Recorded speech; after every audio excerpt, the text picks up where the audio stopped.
एक ॿी अहम ख़बर भी मां ॾींदालूं। SSP घोटकी तरफ़ां धाड़ेलनि जूं तस्वीरूं वायरल कंदड़नि ख़िलाफ़ कानूनी कार्रवाई जो फ़ैसिलो कयो वियो आहे। SSP घोटकी तनवीर तुनियो जो चवणु आहे त धाड़ेलनि जी मदद कंदड़नि जा तफ़सील FIA खे फ़राहम कया वेंदा। SSP घोटकी तरफ़ां धाड़ेलनि जूं तस्वीरूं वायरल कंदड़नि ख़िलाफ़ कानूनी कार्रवाई जो फ़ैसिलो कयो वियो आहे। SSP घोटकी तनवीर तुनियो जो चवणु आहे त धाड़ेलनि जी मदद कंदड़नि जा तफ़सील FIA खे फ़राहम कया वेंदा। अवां सां अहम ख़बर नाज़रीन शेयर कयूं पिया त SSP घोटकी तरफ़ां धाड़ेलनि जूं तस्वीरूं वायरल कंदड़नि ख़िलाफ़ कानूनी कार्रवाई जो फ़ैसिलो कयो वियो आहे। SSP घोटकी तनवीर तुनियो जो चवणु आहे त धाड़ेलनि जी मदद कंदड़नि जा तफ़सील FIA खे फ़राहम कया वेंदा। अवां सां अहम ख़बर शेयर कयूं पिया। SSP घोटकी तरफ़ां धाड़ेलनि जूं तस्वीरूं वायरल कंदड़नि ख़िलाफ़ कानूनी कार्रवाई जो फ़ैसिलो कयो वियो आहे। SSP घोटकी तनवीर तुनियो जो चवणु आहे त धाड़ेलनि जी मदद कंदड़नि जा तफ़सील FIA खे फ़राहम कया वेंदा।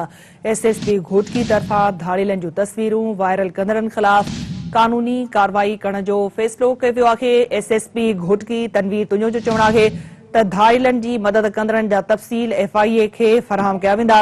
SSP घोटकी तरफ़ां धाड़ेलनि जूं तस्वीरूं वायरल कंदड़नि ख़िलाफ़ कानूनी कार्रवाई करण जो फ़ैसिलो कयो वियो आहे। इन ख़बर जा वधीक अपडेट्स मालूम करण लाइ असां राब्तो कयो आहे घोटकी में सिंध TV न्यूज़ जे रिपोर्टर न्याज़ चनू सां। जी न्याज़, अपडेट कजो त SSP घोटकी जो इन हवाले सां वधीक छा चवणु आहे?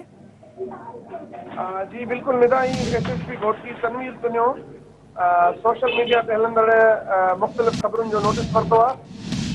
SSP घोटकी तनवीर तुनियो चवणु आहे त मनफ़ी प्रोपेगेंडा करण वारनि ख़िलाफ़ कार्रवाई लाइ FIA खे तफ़सील मोकिलिया विया आहिनि। हुन चयो त जेके माण्हू धाड़ेलनि जा फोटो या वीडियोज़ सोशल मीडिया ते रखी उन्हनि जी मदद कनि था, उन्हनि ख़िलाफ़ सख़्त कार्रवाई कई वेंदी। उनजे लाइ तफ़सील गॾु कया था वञनि जेके FIA खे मोकिलिया वेंदा ऐं उन खां पोइ उन्हनि जे ख़िलाफ़ कार्रवाई। ठीकु आहे न्याज़, अपडेट करण लाइ वॾी महिरबानी।